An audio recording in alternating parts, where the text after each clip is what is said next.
క్రీస్తులాడ్ హల్లెలూయా హల్లెలూయా. ప్రభువునందు ప్రియదేని పిల్లారా, నేటి వాక్య ధ్యానం కొరకు మిమ్మలను ప్రేమతో ఆహ్వానిస్తూ ఉన్నాను. నేటి వాక్య ధ్యానం కొరకు ప్రార్థన చేద్దామా? మమ్మల్ని మికిలిగా ప్రేమించుచున్న మా ప్రియ పరలోకపు తండ్రి, జీవము కలిగిన దేవా, నీ ఘనమైన అతి శ్రేష్టమైన ఉన్నతమైన నామానికి కోట్లాది స్తోత్రాలు నాయన.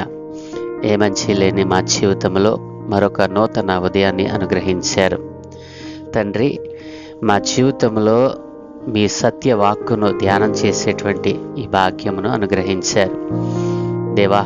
ఈరోజు కూడా నీ సత్య వాక్యమును కీర్తనల గ్రంథము 23వ అధ్యాయముల నుండి మేము ధ్యానం చేయబోతూ ఉండగా మీరే మాకు బోధించి నేర్పించమని యేసయ్య నామమున అడుగుచున్నాము తండ్రి, ఆమేన్. ప్రభునందు ప్రియదేవుని పిల్లారా, నిన్నటి దినాన్న దావీదు రాసిన 23వ కీర్తనను మనం మొదటి వచనాన్ని ధ్యానం చేసుకున్నాం.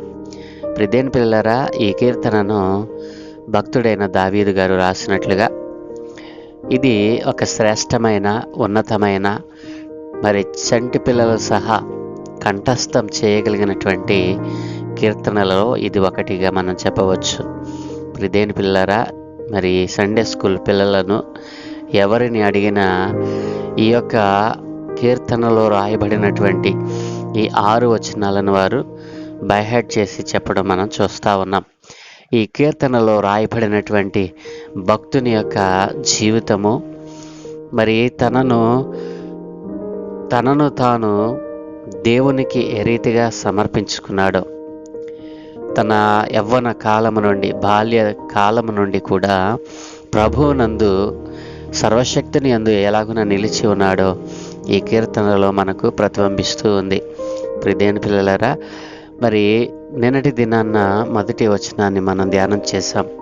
ఈరోజు 2వ వచనాన్ని 3వ వచనాన్ని ధ్యానం చేసుకుని మరి ప్రభువు నామములో మనం వర్ధిల్లుదాం. మొదటి వచనంలో, యెహోవా నా కాపరి, నాకు లేమి కలుగదు. పచ్చిక గల చోట్లను ఆయన నన్ను పరుండజేయుచున్నాడు. శాంతికరమైన జలముల యొద్ద నన్ను నడిపించుచున్నాడు. నా ప్రాణమునకు ఆయన సేద తీర్చుచున్నాడు. తన నామమును బట్టి నీతి మార్గములలో నన్ను నడిపించుచున్నాడు.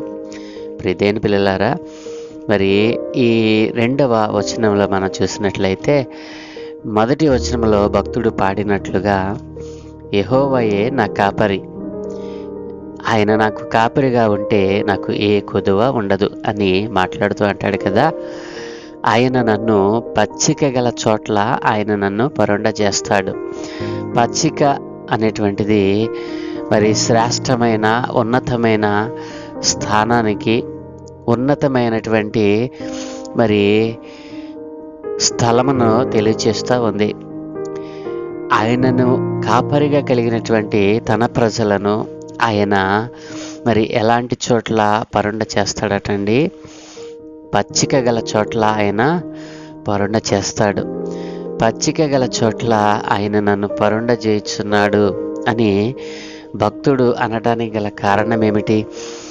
సజీవుడైన దేవుడు తన పిల్లలైన వారిని శ్రేష్టమైనటువంటి స్థలములో ఉంచాలని, ముందెన్నడూ ఎవరు వెళ్ళని చూడని స్థలములలో ఆయన ఉంచాలని, తన పిల్లలైన వారు మరి తన బలమైన రెక్కల కింద మరి ఉన్నతమైనటువంటి స్థానంలో ఉండాలని ఆ సర్వశక్తి కలిగిన దేవుడు ఆశపడతా ఉన్నాడు.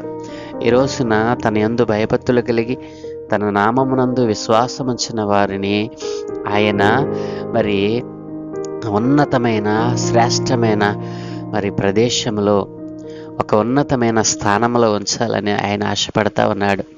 తన యందు భయభక్తులు కలిగిన వారిని విడిచిపెట్టే దేవుడు కాదు. ఆయన తననే కాపరిగా బ్రతుకుతున్నటువంటి వారికి ఏ కొదువను ఉంచనివ్వడు. ఏ కొదువ వారి ఇంటిలో కానీ, వారి గృహంలో కానీ, వారి దేహంలో కానీ ఉంచడు.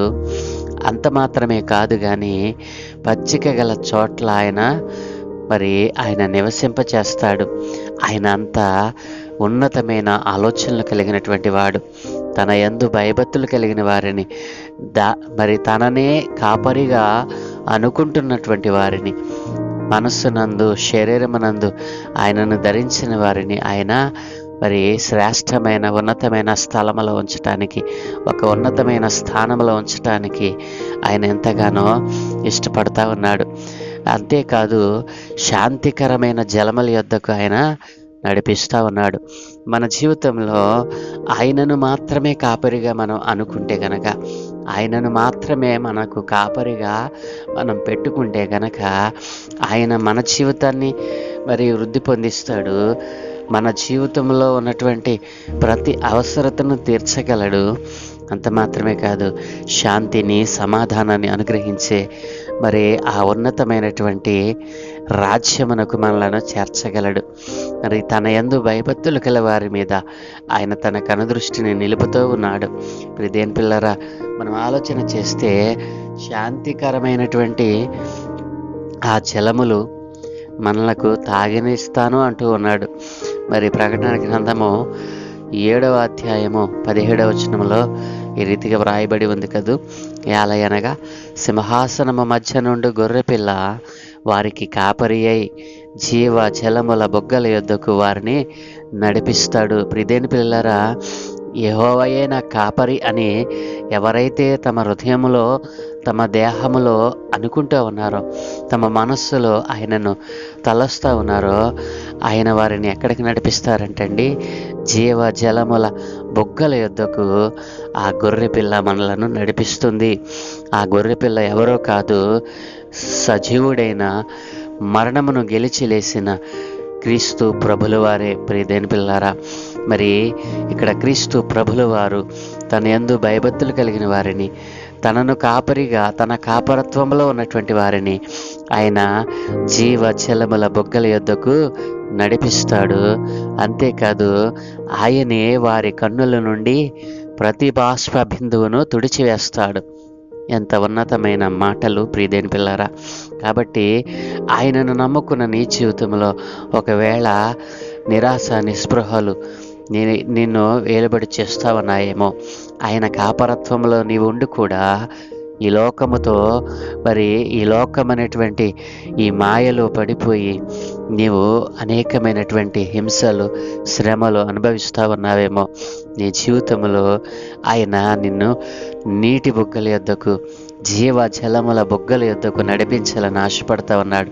నీ జీవితాన్ని ఆయనకు సమర్పించినట్లయితే, నీ జీవితంలో ఆయనకు మొదటి స్థానాన్ని అనుగ్రహించినట్లయితే, నీ జీవితంలో ప్రభువు యొక్క వాక్కుకు మొదటి స్థానాన్ని నీవు ఇచ్చినట్లయితే, ఆయన నిన్ను శాంతికరమైన జలముల యొద్దకు నడిపించేటువంటి ఆ సర్వశక్తి కలిగిన దేవుడు నీకు కాపరిగా వస్తాడు. ఆయన నిన్ను పచ్చిక గల చోట్ల పరుండ చేస్తాడు. ఇక అక్కడ నీకు ఆకలి ఉండదు, దప్పిక ఉండదు. ఆ పరమ పరదేశులో, ఆ పరమ మరి జీవము కలిగినటువంటి స్థలములో మరి ఏ దుఃఖమో నిన్ను ఏలుబడి చేయదు. ప్రియదేని పిల్లరా, ఆయనే మనలను మన ప్రతి బాష్ప బిందువుని ఆయన తుడుస్తాడట. తన హస్తమును చాపి మనలను ముడతాడు. ప్రియదేని పిల్లారా, అంతేకాదు నా ప్రాణమునకు ఆయన సేద తీర్చుచున్నాడు. తన నామమును బట్టి నీతి మార్గములలో నన్ను నడిపించుచున్నాడు. ప్రియదేని పిల్లారా, ఆయన నామము మనలను నీతి మార్గంలో నడిపిస్తుంది. ఆయన నామము మన ప్రాణములకు సేదను తీరుస్తుంది. కాబట్టి దుఃఖములో వేదనలో కృంగిపోయినటువంటి నా ప్రియ సహోదరి సహోదరుడా, ఈ రోజున క్రీస్తు ప్రభుల వారు నీ కాపరిగా ఉన్నాడా? నీ జీవితంలో, నీ కుటుంబంలో ఏలుబడి చేస్తున్న అంధకార శక్తుల మీద ఆయనను కాపరిగా నీ ఉంచావా? అట్లాంటి ఆలోచన, అట్లాంటి తీర్మానం నీ జీవితంలో ఉందా? ఒకవేళ ఆయనను కాపరిగా పెట్టుకొనకుండా ఈ లోకంలో నా అపవాదిని నీకు కాపరిగా పెట్టుకున్నావేమో. అందుకే నీ జీవితంలో ఈ దుర్భరమైన పరిస్థితులు నీవు చవి చూస్తూ ఉన్నావు. ఏ ఒక్కరి జీవితంలో అయితే మరి క్రీస్తు ప్రభుల వారిని, సజీవుడైన దేవునిని కాపరిగా మరి కాపరత్వంలోనికి వస్తారో, ఆయననే కాపరిగా కలిగి ఉంటారో, వారి జీవితంలో ఏ కొదువున ఉంచడు. అంతేకాదు వారిని పచ్చిక గల ప్రదేశాలలో శాంతికరమైన జలముల యొద్దకు మరి సేద తీర్చేటువంటి స్థలానికి మరి నీతి మార్గమును ఆయన నడిపిస్తాడు.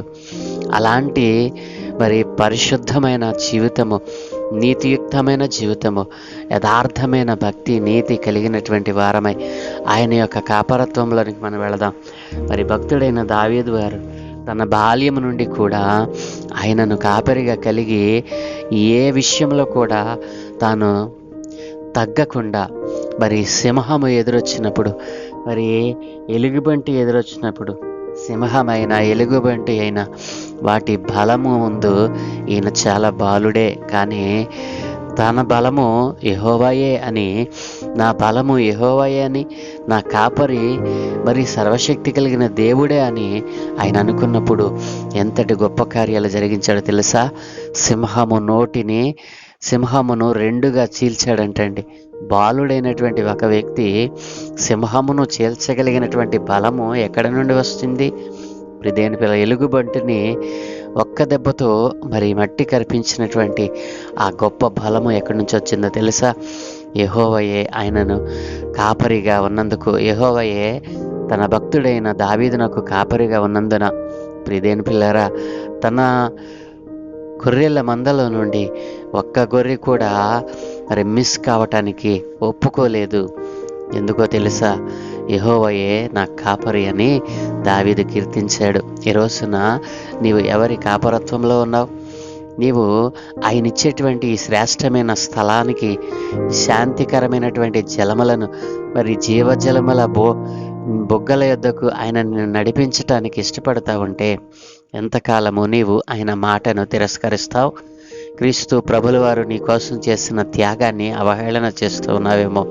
ఒక్కసారి నిన్ను పరిశీలన చేసుకొని సర్వశక్తి కలిగిన దేవుని యొక్క పాదాలు చెంత ఆయన కాపరత్వంలోనికి వచ్చినట్లయితే దేవుడు నిన్ను, నీ కుటుంబాన్ని, నీ సమస్తమును మరి సరిచేయటానికి, నేను వృద్ధిలోనికి తేవడానికి ఇష్టపడుతూ ఉన్నాడు కదూ. ఆ శాంతికరమైన జలముల యొద్దకు నీవు కూడా రావాలని ఆశపడుతూ ఉన్నావా? అయితే నాతో కలిసి చిన్న ప్రార్థన చేయి. సకల ఆశీర్వాదముల కారణభూతుడైన తండ్రి, మా గొప్ప దేవానికి వందనాలయ్యా. ఏ మంచి లేని మా జీవితంలో అయా, ఇదిగో తండ్రి, నీవు మా కొరకు నీ శిలువ త్యాగము ద్వారా అయా మా పాపముల నిమిత్తమే నువ్వు నైనా యాగమైపోయావు తండ్రి. నీ శిలువ త్యాగమును నీవు మా కొరకు చేసినటువంటి ఆ గొప్ప త్యాగమును నాయన మేము మరచిపోయి ఈ రోజున నాకు విరోధులముగా తండ్రి నీ నామాన్ని ఘనపరచగలిసినటువంటి స్థితిలో మేము ఉండకుండా ఈ రోజున నీ నామానికి అవమానం తెచ్చేవారిగా మేము ఉంటున్నాం తండ్రి. ఇదిగో తండ్రి, నీ భక్తుడు ప్రార్థించినట్లుగా నైనా నీ కాపరత్వంలో తాను ఏ రీతిగా అయితే మరి గొప్ప మేలులను పొందుకున్నాడో, అభివృద్ధిలోనికి వెళ్ళాడో, గొర్రెలు కాసుకునేటువంటి ఆ చిన్న స్థితి నుంచి గొప్ప స్థితికి ఏ రీతిగా ఎదిగాడో ఈ రోజున నైనా మేము ఇంకా చిన్నతనంలోనే నైనా మా మనసులు, మా శరీరాలు ఎదిగినప్పటికీ నైనా ఇంకనూ ఇంకనూ కుదించబడిన వారమై నేను ఎదుగు బొదుగులేని వారిగా బ్రతుకుతున్నాం. అయ్యా, మా అందరితో మీరు మాట్లాడారు తండ్రి. ఈ రోజున నీ నామాన్ని అంగీకరించి నీ కాపరత్వంలోనికి వచ్చి అయ్యా నీవిచ్చేటువంటి ఆ జీవజల బొగ్గల యొద్దకునైనా ఆ జీవజలమును తాగడానికి ఎందరైతే ఇష్టపడతా ఉన్నారో వారందరితో మీరు మాట్లాడమని, అన్ని విషయాల్లో నీవే మహిమ పొందుకోమని తండ్రి. నీ నామమును అంగీకరించకుండా ఇంకనూ ఈ లోకముతో కలిసిపోయిన వారికి నీ స్వార్థను ప్రకటించే భాగ్యము అనేక మందికి నాయన ఆలోచన పుట్టించమని ఈ దినమే చేయ పనులన్నిటి మీద మీకు దృష్టి ఉంచి మీ దూతల కాపుదలను గ్రహించి మీరే మహిమ పొందుకోమని యేసు ప్రభుల వారి ప్రశస్త నామమున ప్రార్థించి వేడుకుంటూ ఉన్నాము తండ్రి. Amen, amen, amen.